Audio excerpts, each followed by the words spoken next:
ত্রয়োদশ জাতীয় সংসদ নির্বাচনে বিএনপির ভূমিধস বিজয়ের পর আন্তর্জাতিক অঙ্গন থেকে আসছে একের পর এক অভিনন্দন বার্তা। বিএনপির চেয়ারম্যান তারেক রহমানকে অভিনন্দন জানিয়েছেন পাকিস্তানের প্রেসিডেন্ট আসিফ আলী জারদারি এবং দেশটির প্রধানমন্ত্রী শেহবাজ শরীফ।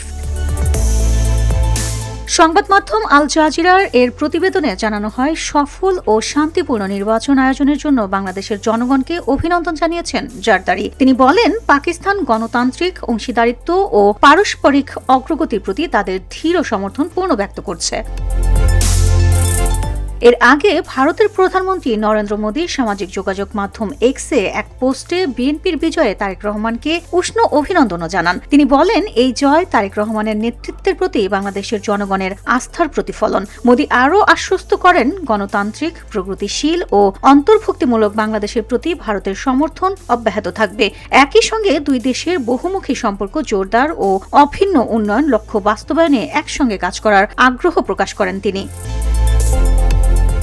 এদিকে ঢাকাস্থ মার্কিন দূতাবাসও সফল নির্বাচন আয়োজনের জন্য বাংলাদেশের জনগণকে অভিনন্দন জানিয়েছে। এক বার্তায় বিএনপি ও তারেক রহমানকে ঐতিহাসিক বিজয়ের শুভেচ্ছা জানিয়ে যুক্তরাষ্ট্র দুই দেশের সমৃদ্ধি ও নিরাপত্তার অভিন্ন লক্ষ্য অর্জনে কাজ করার আগ্রহ প্রকাশ করে।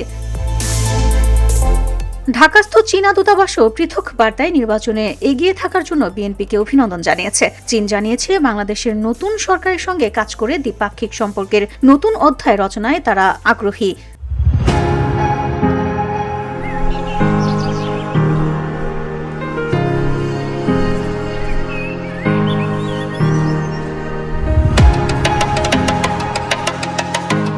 আন্তর্জাতিক সম্প্রদায়ের অভিনন্দন বার্তায় স্পষ্ট, বাংলাদেশের নতুন সরকারের সঙ্গে কূটনৈতিক ও অর্থনৈতিক সম্পর্ক জোরদারে বিশ্ব শক্তিগুলো প্রস্তুত। ভিওটি বাংলা নিউজ ডেস্ক।